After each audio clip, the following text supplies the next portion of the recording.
Assalamualaikum, selamat pagi. Apa khabar anda semua? Bertemu kembalilah Pesona SY Zahira. Hari ini saya rasa sangatlah ceria, sangatlah gembira. Walaupun studio ini sangatlah sejuk, saya boleh gambarkan kepada semua. Mungkin cuaca hari ini kot mendung. Tapi saya rasa panas, Hafiz. Sebab awak memakai sebab awak memakai warna sebab orange. Ini warna kita agak rare lah, warna carrot susu kan. Kalau awak carrot susu, saya carrot apa? Carrot tua, tapi saya tak cakap, tapi itulah hakikatnya. Okey, selamat pagi semua. Assalamualaikum. Saya Hafiz Dolson dan bersama saya Zahira Razi. Seperti biasa, jam 11.05 pagi di saluran berita RTM My Preview 123 dan juga di TV1.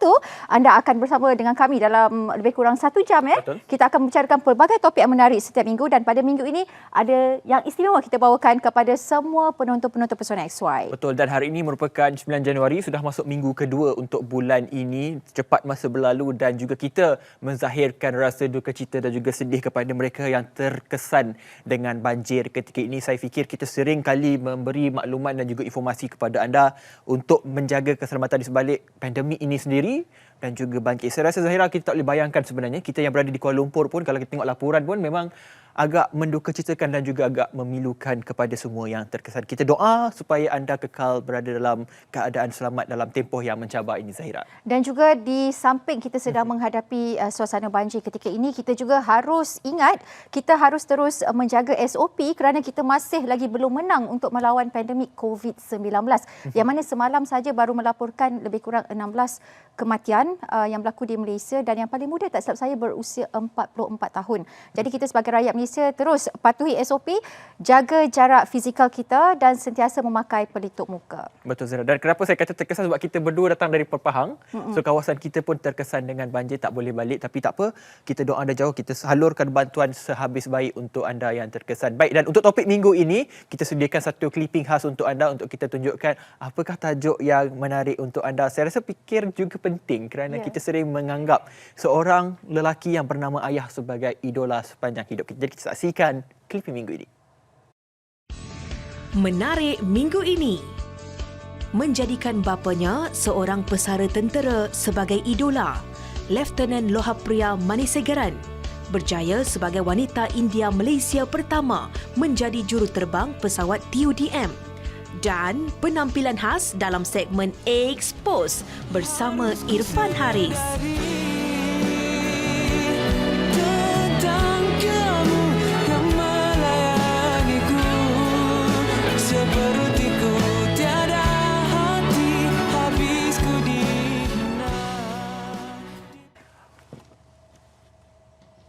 Baik, itu dia antara tajuk, bukan antara tajuk lah, memang itulah tajuk kita untuk hari ini. Idolaku, bapa Adiwiraku, ataupun kita panggil sebagai idola. Adiwira ni kalau saya boleh cakap dalam bahasa Inggeris adalah kita punya hero. Superhero kita dan sebagainya. Dan tajuk ini adalah berkenaan dengan kita bawa kisah-kisah menarik antara anak dan juga ayahnya. Tanpa saya buang masa, saya perkenalkan terus Lieutenant Lohapriya Manisegaran, juruterbang Tentera Udara Diraja Malaysia TUDM. Apa khabar, Lieutenant? Khabar baik. Selamat datang. Saya baik, Alhamdulillah. Selamat tahun baru. Tak ada terlambat lagi untuk saya selamat tahun baru juga. Baru minggu kedua kan? Baru minggu. Tapi sebelum tu Lieutenant tahu tak Lieutenant sangat popular dekat Pesona SY ni? Ya, saya pun terkejut sebenarnya. Jadi saya tak sangka. Kita nak tunjukkan kepada anda betapa ramainya perkongsian kita di Facebook Pesona SY sehingga mendapat capaian sehingga 30,000 lebih. Itu penangan Lieutenant hari ini. Terkejut, saya pun terkejut, kita semua terkejut hari ini. Dan terima kasih juga kepada mereka yang berkongsi. Saya pasti ramai yang berada depan TV hari ini untuk menonton kisah menarik Lieutenant. Ya, dan bila bercakap berkenaan dengan kisah menarik ni, macam mana karier sebagai juruterbang wanita India pertama di Malaysia bermula? Oh, okay. So, first of all, saya nak terima kasih kepada Pesona XY atas jemputan ni. And karier saya sebagai juruterbang wanita dalam TDM, masa kecil lagi, seperti mana semua tahu, ayah saya bekas tentera. So memang dari kecil lagi bila semua orang tanya apa yang saya nak jadi bila besar, memang saya akan menjawab, I want to be an army officer like my father. So memang minat dalam bidang tentera tu bermula daripada usia yang muda. So bila saya membesar, saya juga dapat exposure dalam servis-servis lain seperti Air Force dengan Navy. So bila dapat tahu Air Force ni ada pilot pula, Oh, memang benda tu kalau zaman remaja tu memang wow factor, betul tak? Betul. So memang minat untuk menjadi juruterbang TUDM tu lahir daripada sana. Lahir daripada menjadikan bapa sebagai idola, karier bapa itu sendiri kan? Ya. Saya difahamkan bapa Lieutenant bukannya TUDM, Bukan. tetapi ATM. Ya. Adakah TUDM itu menjadi pilihan Lieutenant sendiri ataupun bapa itu yang menjadi penentu atau bagaimana ceritanya? Tak, memang pilihan saya sendiri. Tapi dia yang expose saya kepada semua servis. Bukan saja semua servis tapi dia bagi pilihan yang lain juga. Dia tak memaksa. Sebab semua orang bersangka kalau ayah sekali tu mesti anak dia dipaksa masuk. Tapi bukan macam tu. Memang pilihan saya sendiri. Tapi Zara, kita bercakap tentang ayah. Kalau tak jemput ayahnya tak rasa lengkap. Kita persilakan Meja Bersara Manis Segaran anak lelaki S. Vadivel, bapa dan juga pesara tentera. Silakan Meja. Siap setia berkorban untuk ibu pertiwi. Sebelum Selamat datang. Kita duduk. Okey, kita duduk. jangan harap kami Selamat datang ke Pesona Bila? XY. Dengar lagu ni. Semangat. Cita-cita saya nak jadi anggota tentera tak kesampaian, tak mendapat keizinan. Itulah dapat Saya menjemput pergi interview atau belajar pun saya lari balik. Takut. Kenapa? Stamina tak Saya cukup? rasa tak cukup sesuai. Dan kita persilakan Meja Bersara Manis Segaran, bapa kepada Lieutenant Perhiasan dan juga pesara tentera. Baik, Lieutenant telah kongsikan bagaimana ia bermula dan sebagainya.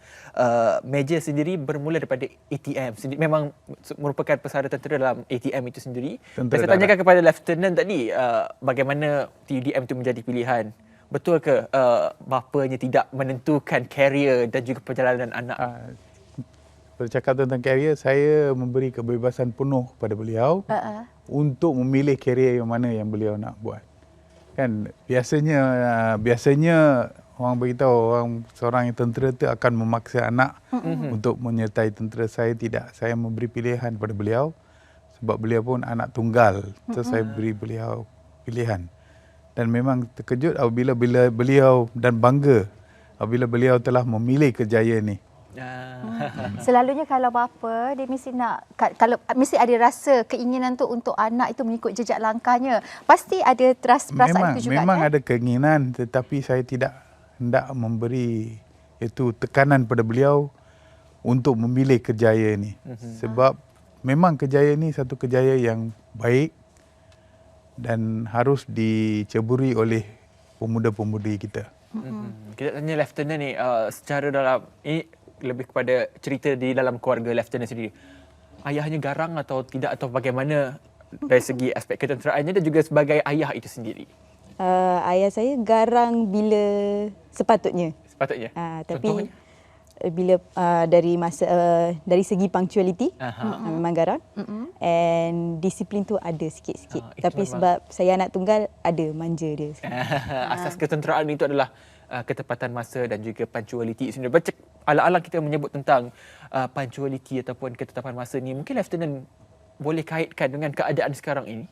Saya suka bawakan kepada anak muda lah khususnya sebab Lieutenant pun masih muda. Kalau kita lihat ramai yang suka membazir masa, membuang waktu dan sebagainya. Tapi kalau kita lihat kepada aspek ketenteraan ini, masa, disiplin itu adalah dua faktor kepada kejayaan. Mungkin Lieutenant boleh tekankan perkongsian itu. Macam ayah saya selalu beritahu, you are late when you're on time. Dia punya prinsip tu, you are late when you're on time. So that is one prinsip yang saya berpegang sampai sekarang. And memang zaman sekarang ni, bukan semua, tapi ada golongan yang tak memberi kepentingan pada masa. Because as we all know, memang masa tu sangat penting dalam hidup kita. Perkongsiannya. Kalau kita nak cakap lagi dalam keluarga kan, bila menjadikan bapa tu sebagai idola untuk memilih karier di dalam pasukan beruniform juga kan, macam mana sikap Lieutenant sendiri ketika kecil dari kacamata Meja sebagai seorang bapa? Beliau daripada kecil lagi menunjukkan iaitu sifat-sifat berdikari. Beliau tidak suka diberi tunjuk ajar dan beliau akan membuat semua kerja-kerja beliau secara sendiri. Dari kecil dah nampak dah ni. Dah nampak.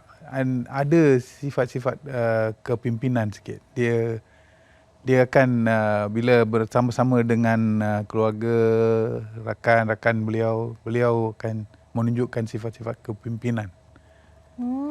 Jadi maknanya daripada kecil lagi memang dah tunjukkan sifat berdikari itu sendiri, jadi itu mungkin menjadi faktor juga mengapa karier sebagai juruterbang wanita menjadi pilihan Lieutenant kan? Ya, betul. Lieutenant Loha pun merupakan wanita India pertama membawa kapal terbang. So sekarang kita nak tahu juga kapal terbang jenis apa yang Lieutenant sudah pandu bawa, sebab saya teringin nak naik A400 tu yang paling besar dalam TUDM itu sendiri. Mungkin Lieutenant Loha boleh kongsikan bila last terbang, apa yang dibawa sebagainya?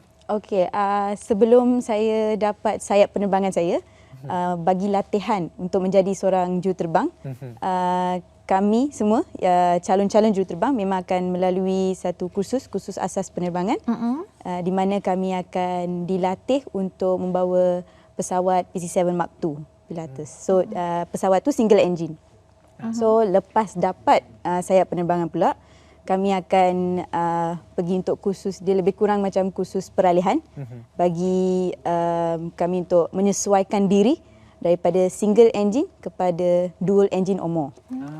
So sekarang ni saya tengah belajar lagi untuk King Air 350i. So setakat ni baru 2 pesawat saja, tapi memang impian saya juga untuk membawa Airbus A400. Datang sini naik kereta kan? Kereta. Saya selalu terfikirkan macam mana ya seorang juruterbang bawa kereta. Sama je, tak ada beza. Okey, kalau kita mengimbas kembali hubungan di antara bapa dan juga anak, Meja memang akan sibuklah dengan kerjaya sebagai seorang tentera. Jadi macam mana eratkan hubungan anak tunggal ni, macam mana eratkan hubungan tu dengan anak dan juga isteri? Pada khidmat saya ialah memang kita sibuk dengan kerjaya dan kita menganggap keluarga itu sebagai satu tim atau pasukan di mana semua orang harus memberi pendapat masing-masing. Ibu pun akan memberi pendapat dia, bukan saya seorang saja bagi keputusan, dan anak juga mengambil bahagian dalam semua aspek dalam keluarga. Dia diberi peluang untuk bersuara. Kita harus dengar. Kita mesti meluangkan masa at least sekejap untuk mendengar luahan anak kita. Itu yang akan merapatkan keluarga. Jadi satu tim. Communication lah. Communication is very important. Dan juga kalau Lieutenant, sebab kita bercakap tentang penerbangan, ni pasti mestilah kenangan manis itu banyak. Dapat tengok pemandangan dan juga pengalaman untuk membawa satu jentera yang cukup besar itu sendiri. Lieutenant sendiri pernah tak ada pengalaman-pengalaman yang mungkin kami memang tak dapat rasa lah. Sebab kalau saya lihat banyak pengalaman juruterbang kadang-kadang ada failure ataupun kegagalan yang mungkin menguji kecekapan Lieutenant sendiri. Mungkin boleh kongsikan dengan kita? So kalau pengalaman yang indah, mungkin yang first time yang saya naik yang PC-7 Mark II. Masa tu jurulatih yang membawa saya. So memang masa tu petang. So dapatlah tengok sunset. And sebab pusat latihan kami kat Alostar, Kedah. So kami dapat tengok Langkawi juga, island tu, pulau tu. So memang penerbangan tu memang untuk mengenalikan tempat-tempat latihan semua. Memang tu kenangan yang saya takkan lupakan. Bagi kenangan indah. Kalau yang mencabar yang mencabar bila saya antara yang penerbangan yang akhir bila saya bawa seorang. So masa tu memang dah nak hujan. Masa tu nak hujan. So bila kami perlu balik untuk land kapal tu, memang angin kuat dan susah untuk land kapal tu, sampai memang saya dengan seorang lagi student dan seorang lagi jurulatih, memang 3 orang on air that time. So untuk land kapal tu, mendaratkan kapal tu memang sangat susah. Masa tu memang saya yang aim tu untuk land je kapal. Selamat dan land. So masa tu memang mencabar, tapi it was something very memorable. Ambil masa berapa lama tu untuk land dalam keadaan yang macam tu? Dah masa tu saya tak ingat pun masa. Yelah, bila fikir nak tahu nak selamat, nak berjaya landing je kan, betul waktu juga. Itulah memerlukan kecekapan dan juga menggunakan segala teori yang ada untuk kita memanfaatkan sebanyak kita Betul. belajar. Sebab kalau kita belajar bawa kereta pun, kalau kata nak terbabas pun ada cara dan sebagainya. Jadi itu dia pengalaman. Banyak lagi sebenarnya kita nak tanya dari segi sudut kekeluargaan, perkongsian bagaimana antara persamaan antara anak dan dan juga juga ayah. Sebab bapa. orang kata bapa borek anak rintik. Jadi kita nak terbang dulu untuk kita berehat seketika. Kembali selepas ini dalam Pesona XY, serasi di hati.